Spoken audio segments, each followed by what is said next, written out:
രാജനിൻ വരവു സമീപമാ എന്ന് ഓർത്തിഹത്തിൽ പാർത്തിടുന്ന ശുദ്ധരേ, വേഗമുണർന്നു സ്വജീവിതം പരിപൂർണ വിശുദ്ധിയിൽ കാക്കുവിൻ. വേഗമുണർന്നു സ്വജീവിതം പരിപൂർണ വിശുദ്ധിയിൽ കാക്കുവിൻ.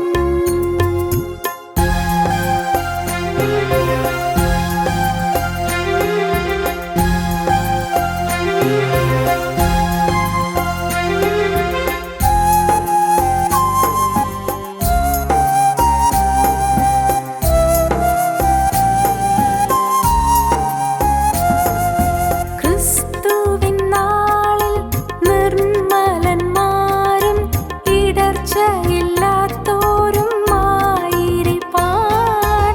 ക്രിസ്തുവിനാൽ നാം നീതിഫലത്താൽ നിറഞ്ഞവരായി തീർന്നിടണം.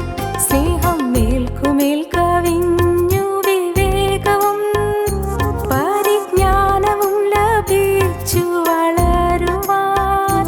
അതിമേന്മയേറുന്ന ജയജീവിതം മാത്രം ആമോദമായി തിരഞ്ഞിടുവിൻ. അതിമേന്മയേറുന്ന ജയജീവിതം മാത്രം ആമോദമായി തിരഞ്ഞിടുവിൻ.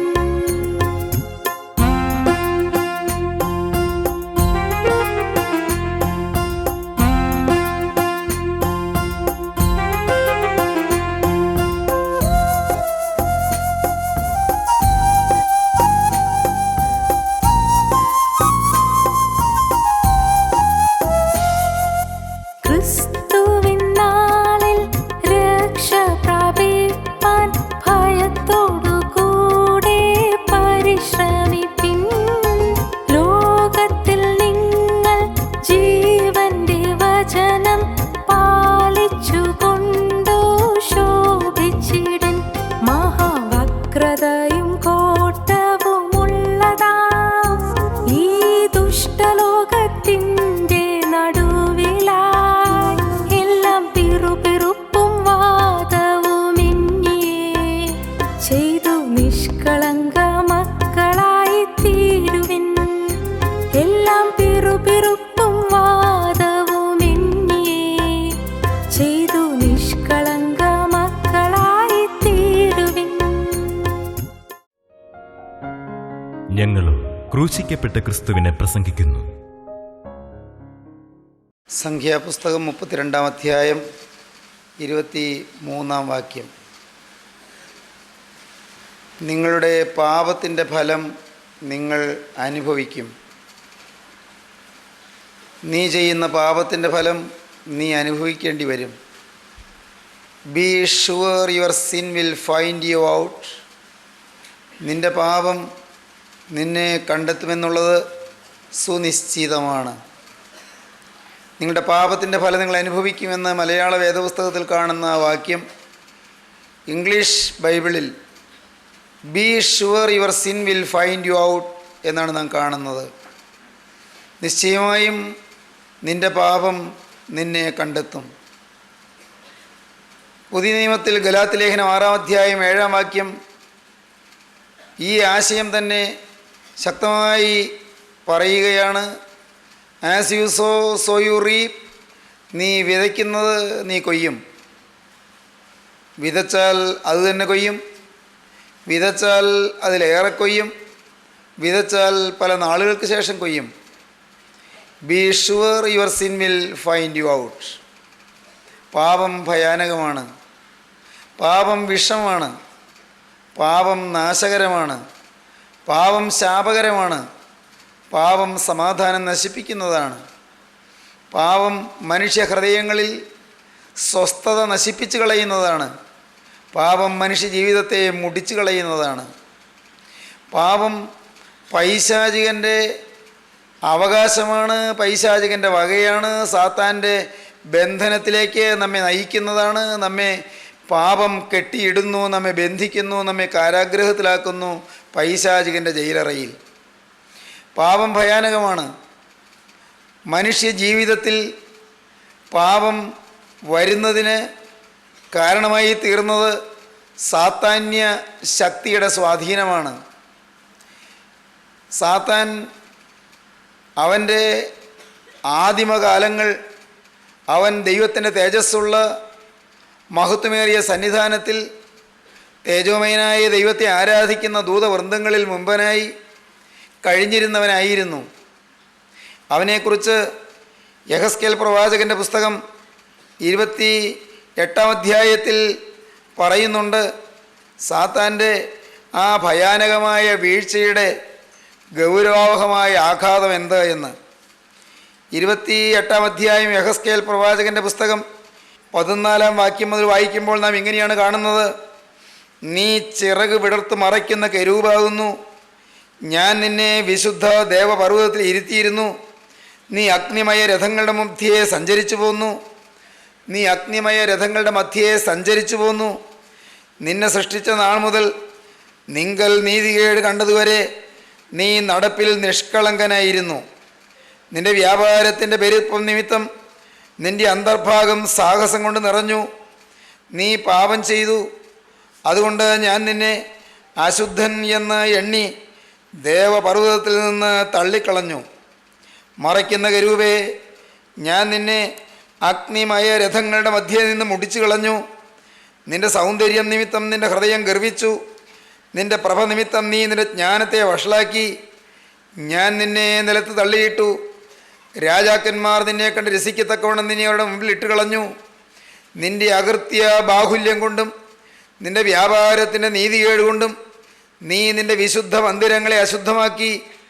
അതുകൊണ്ട് ഞാൻ നിന്റെ നടുവിൽ നിന്ന് ഒരു തീ പുറപ്പെടുവിക്കും. അത് നിന്നെ ദഹിപ്പിച്ചു കളയും. സാത്താന് വന്നതായ വിനാശത്തിൻ്റെ ആരംഭത്തെയാണ് പ്രവാചകൻ ഈ തിരുവചന വാക്കുകളിൽ കൂടെ നമ്മെ ഗ്രഹിപ്പിക്കുന്നത്. അഗ്നിമയ രഥങ്ങളുടെ മധ്യേ സഞ്ചരിച്ചു പോന്ന തേജോമയമായ മറയ്ക്കുന്ന കെരൂബായിരുന്ന മാലാഖമാരുടെ വൃന്ദങ്ങളിൽ ഏറ്റവും ഔന്നത്യം പ്രാപിച്ചിരുന്ന മഹത്വമാർന്ന പദവിയിൽ നിന്ന് പാപത്തിൻ്റെ ഭയാനകമായ സ്വാധീനം മൂലം സാത്താൻ തള്ളപ്പെട്ടു എന്നാണ് യെഹെസ്കേൽ ഈ ഭാഗത്ത് നമ്മെ ധരിപ്പിക്കുന്നത്. യെശയ്യാ പ്രവാചകൻ്റെ പുസ്തകം 14-ാം അധ്യായത്തിൽ ഇക്കാര്യം ദൈവത്തിൻ്റെ പരിശുദ്ധാത്മാവ് പ്രവാചകൻ്റെ വാക്കുകളിൽ കൂടെ പിന്നെയും വിവരിച്ചു തരുന്നു. യെശയ്യാ 14-ന്റെ 12-ാം വാക്യം മുതൽ, അരുണോദയപുത്രനായ ശുക്ര, നീ എങ്ങനെ ആകാശത്തു നിന്ന് വീണു? ജാതികളെ താഴ്ത്തിക്കളഞ്ഞവനെ, നീ എങ്ങനെ വെട്ടേറ്റ് നിലത്ത് വീണു? ഞാൻ സ്വർഗത്തിൽ കയറും. എൻ്റെ സിംഹാസനം ദൈവത്തിൻ്റെ നക്ഷത്രങ്ങൾക്ക് മീതെ വയ്ക്കും. ഉത്തരദിക്കിൻ്റെ അതിർത്തിയിൽ സമാഗമ പർവ്വതത്തിന്മേൽ ഞാൻ ഇരുന്നരുളും. ഞാൻ മേഘോന്നതങ്ങൾക്ക് മീതെ കയറും. ഞാൻ അത്യുന്നതനോട് സമനാകുമെന്നല്ലോ നീ ഹൃദയത്തിൽ പറഞ്ഞത്. എന്നാൽ നീ പാതാളത്തിലേക്ക്, നാശകൂപത്തിൻ്റെ അടിയിലേക്ക് തന്നെ വീഴും. നിന്നെ കാണുന്നവർ നിന്നെ ഉറ്റുനോക്കി ഭൂമിയെ നടുക്കുകയും രാജ്യങ്ങളെ കുലുക്കുകയും ഭൂതലത്തെ മരുഭൂമി പോലെ ആക്കുകയും അതിലെ പട്ടണങ്ങൾ ഇടിച്ചു കളയുകയും തൻ്റെ ബദ്ധന്മാരെ വീട്ടിലേക്ക് അഴിച്ചുവിടാതിരിക്കുകയും ചെയ്തവൻ ഇവനല്ലയോ എന്ന് നിരൂപിക്കും. അരുണോദയപുത്രനായ ശുക്ര, നീ എങ്ങനെ വെട്ടേറ്റ് നിലത്ത് വീണു? ദൈവത്തിൻ്റെ പരിശുദ്ധാത്മാവ് സാത്താൻ്റെ പതനത്തെക്കുറിച്ച്, സാത്താൻ്റെ അധസ്ഥിത അവസ്ഥയെക്കുറിച്ച്, അവൻ്റെ അധപ്പതനത്തെക്കുറിച്ച് വ്യക്തമായി ഇവിടെ പറയുകയാണ്. ദൈവത്തോട് സമനാകുമെന്ന് മത്സരിച്ച ആ ദൂതവൃന്ദങ്ങളുടെ തലവൻ അവൻ ഏറ്റവും അഗാധ കോപത്തിലേക്ക് തള്ളപ്പെടുകയാണ്. ഉൽപ്പത്തി പുസ്തകത്തിൽ മനുഷ്യനെ നശിപ്പിക്കുവാൻ വന്ന സാത്താൻ്റെ വിജയമാണ് വർണ്ണിക്കുന്നതെങ്കിൽ ഒടുവിലത്തെ പുസ്തകമായ വെളിപ്പാട് പുസ്തകത്തിൽ ഭയാനകമായ സ്വാധീനം ചെലുത്തിയ പൈശാചികൻ എന്ന സാത്താൻ തകരുകയും നിത്യയാതനയുടെ തീപ്പൊയ്കയിലേക്ക് എന്നേക്കുമായി തള്ളപ്പെടുകയും ചെയ്യുന്നതിനെയാണ് കാണിക്കുന്നത്. ഉൽപ്പത്തി പുസ്തകം സാത്താൻ്റെ വിജയം, വെളിപ്പാട് പുസ്തകം സാത്താൻ്റെ പരാജയം. ഉൽപ്പത്തി പുസ്തകം ഏദൻ തോട്ടത്തിൽ നിന്ന് മനുഷ്യൻ സങ്കടത്തോടെ ഇറങ്ങിപ്പോകുന്നു.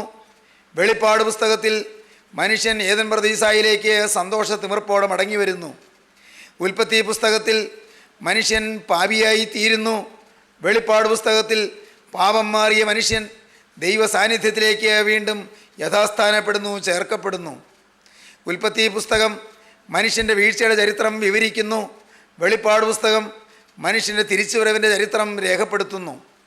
പ്രിയപ്പെട്ടവരെ, മനുഷ്യൻ്റെ വീഴ്ചയ്ക്ക് കാരണക്കാരൻ സാത്താനാണ്, പൈശാചികനാണ്, ദ ഈവിൾ ഫോഴ്സ്. ഈ പൈശാചിക ശക്തി ദൈവത്തിന് തൃത്വമുള്ളതുപോലെ സാത്താനുമുണ്ട് തൃത്വം. പിതാവ്, പുത്രൻ, പരിശുദ്ധാത്മാവ് എന്ന് ദൈവത്തിന് തൃത്വമുള്ളതുപോലെ സാത്താൻ എതിർ ക്രിസ്തു അല്ലെങ്കിൽ ആൻറ്റി ക്രൈസ്റ്റ് എന്ന് പറയുന്ന അന്തിക്രിസ്തു, കള്ളപ്രവാചകൻ എന്ന് സാത്താനുമുണ്ട് തൃത്വം. സാത്താൻ എന്നും ദൈവത്തോട് മത്സരിച്ചു കൊണ്ടിരിക്കുന്നവനാണ്.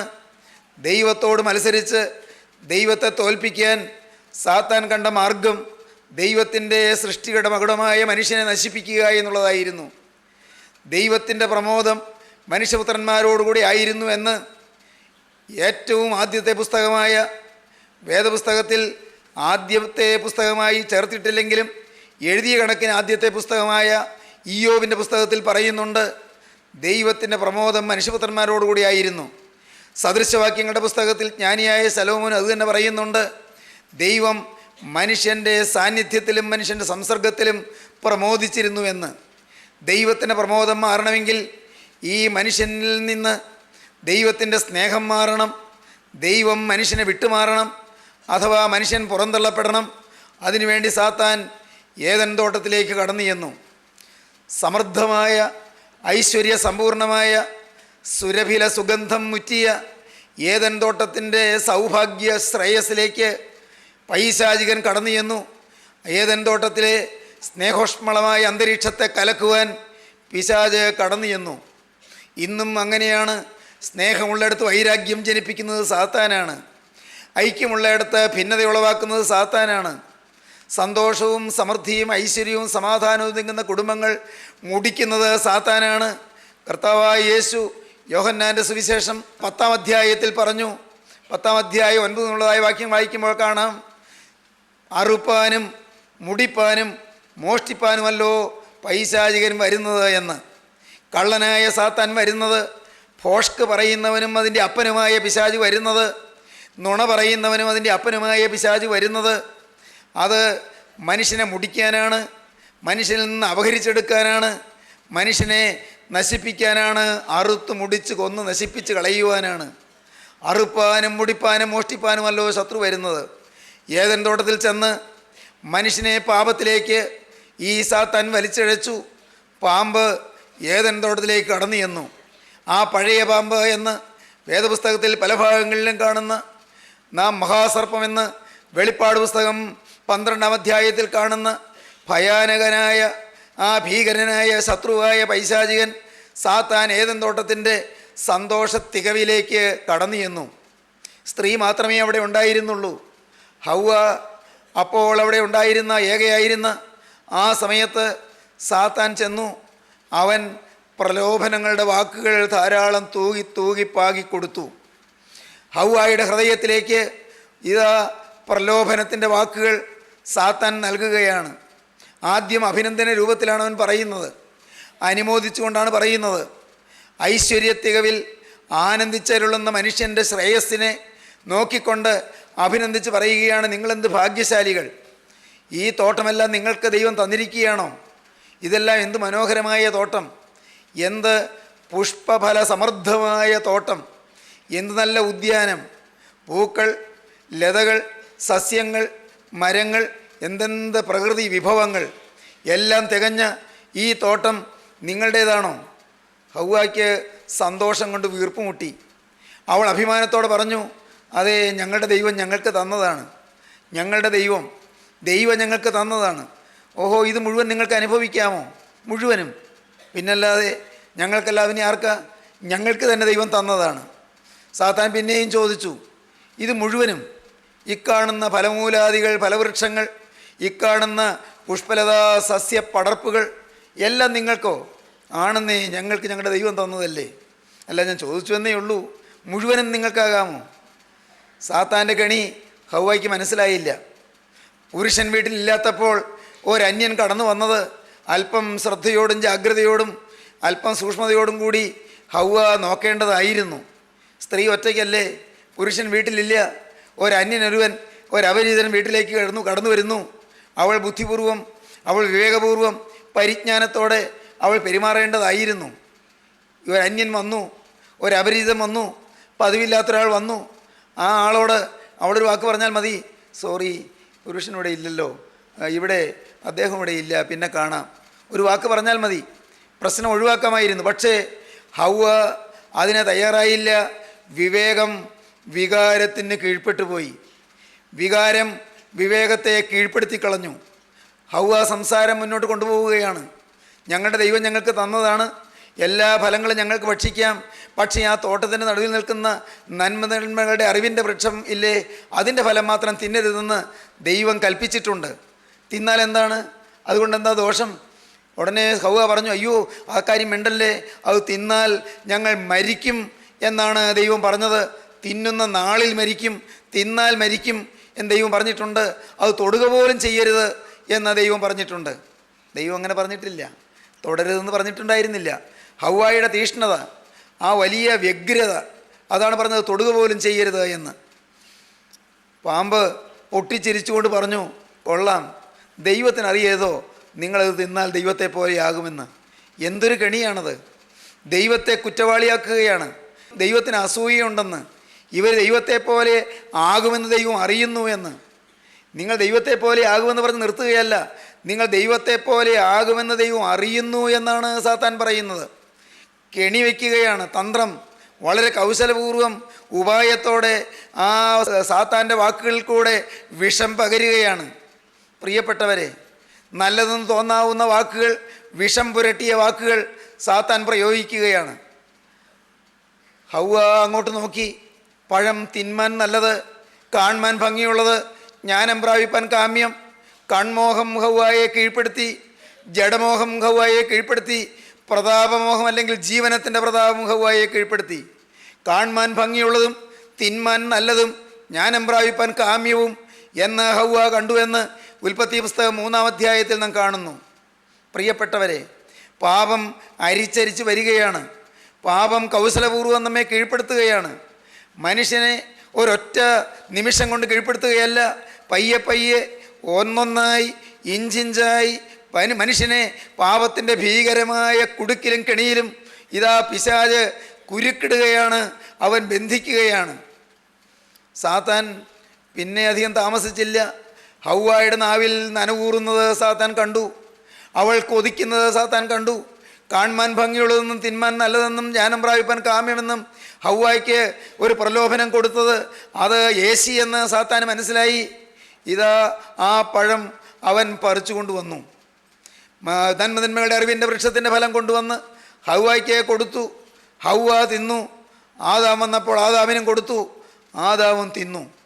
പ്രിയപ്പെട്ടവരെ, ഏകമനുഷ്യനാൽ പാപവും പാപത്താൽ മരണവും ലോകത്തിൽ കടന്നുവെന്ന് പിൽക്കാലത്ത് അപ്പോസ്തലനായ പൗലോസ് റോമർക്കെഴുതിയ ലേഖനം 5-ാം അധ്യായത്തിൽ പറയുന്ന പ്രകാരം മനുഷ്യൻ തന്മൂലം പാപിയായി തീർന്നു.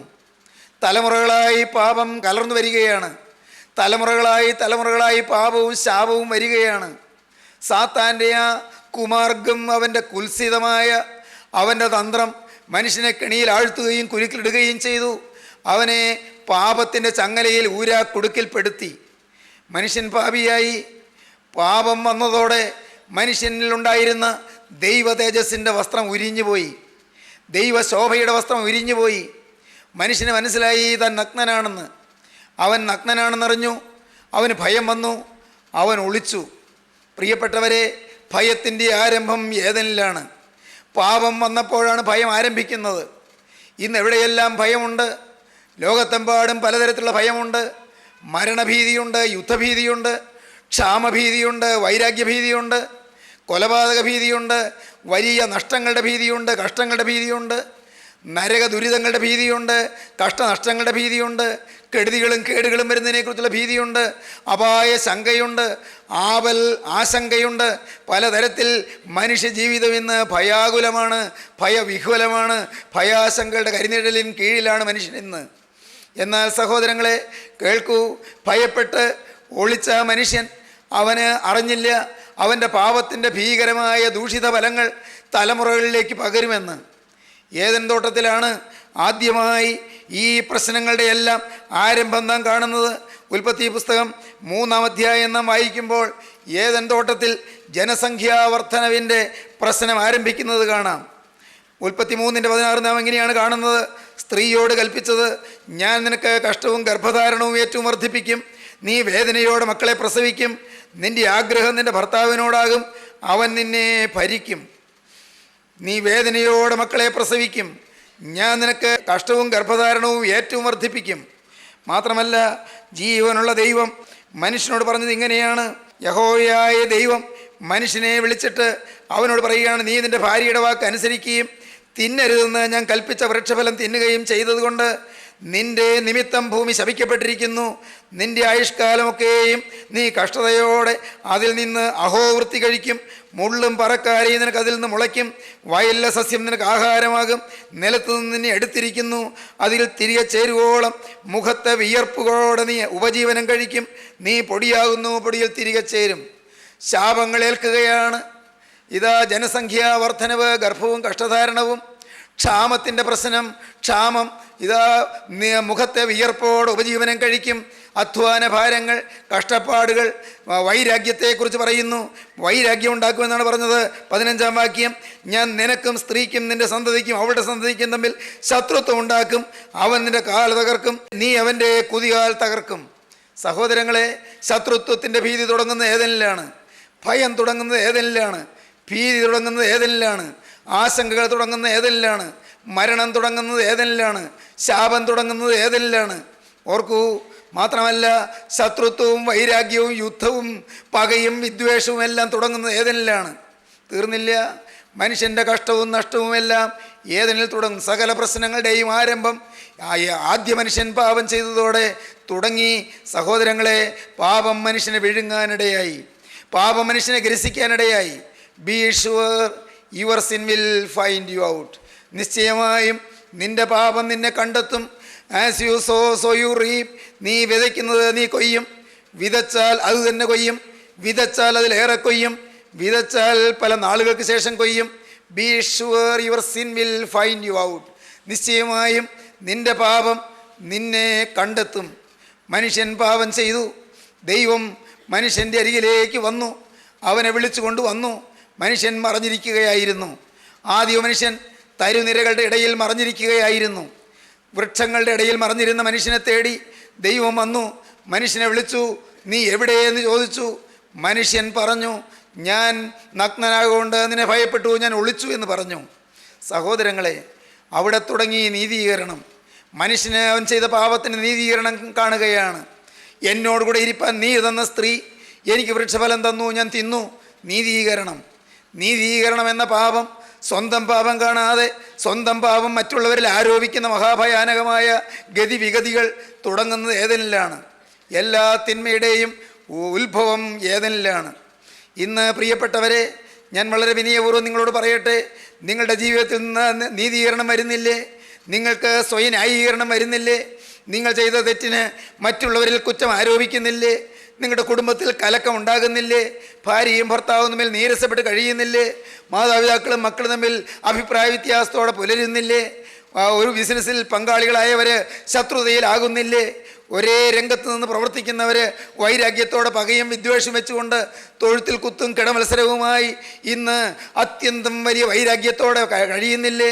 കുടുംബങ്ങൾ തകരുകയല്ലേ? നാടുകൾ മുടിയുകയല്ലേ? അനേകം ജീവിതങ്ങൾ നശിക്കുകയല്ലേ? സമാധാനം പോവുകയല്ലേ? സകലത്തിൻ്റെയും കാരണം പാപമാണ്. ഏകമനുഷ്യനാൽ പാപവും പാപത്താൽ മരണവും ലോകത്തിലേക്ക് വന്നു. എന്നാൽ സ്നേഹവാനായ ദൈവം അന്ന് അവിടുന്ന് കൃപയാൽ ഒരു വാക്യം കൽപ്പിച്ചു.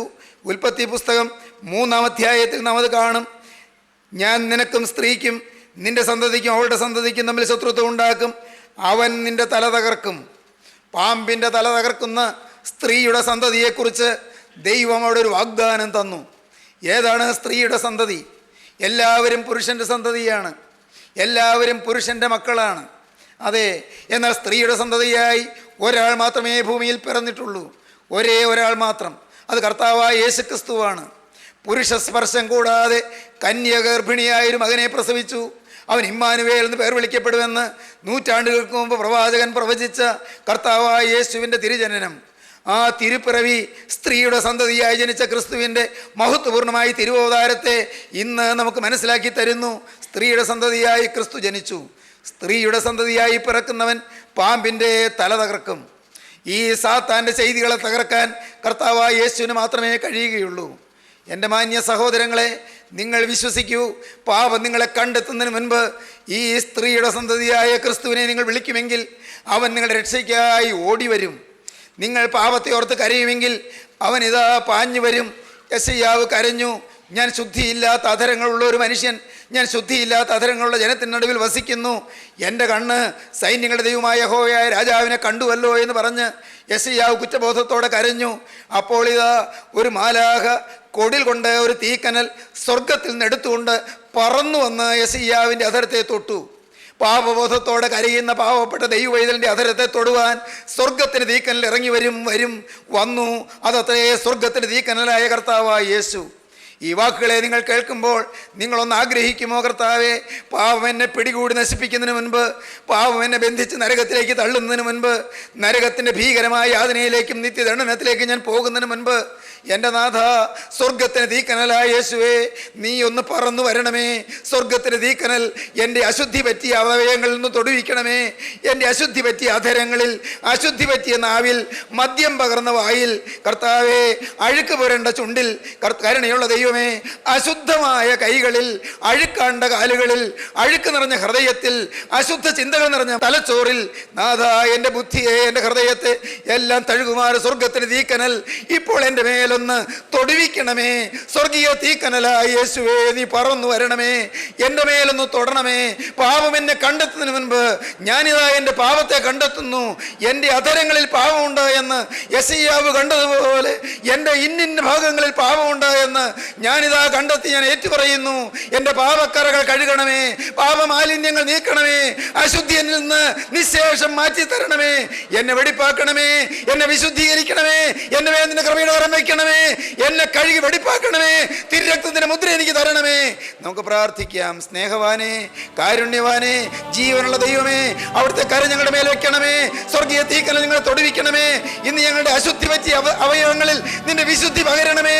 എൻ്റെ നാഥ, പുതിയൊരു ജീവിതം നയിപ്പാൻ ഞങ്ങൾ ഓരോരുത്തരും ഇതാ തീരുമാനിക്കുന്നു. അവിടുത്തെ കൃപ ഞങ്ങളെ പൊതിയണമേ. അവിടുത്തെ ജയമുള്ള സ്ലീബ ഞങ്ങളെ നയിക്കണമേ.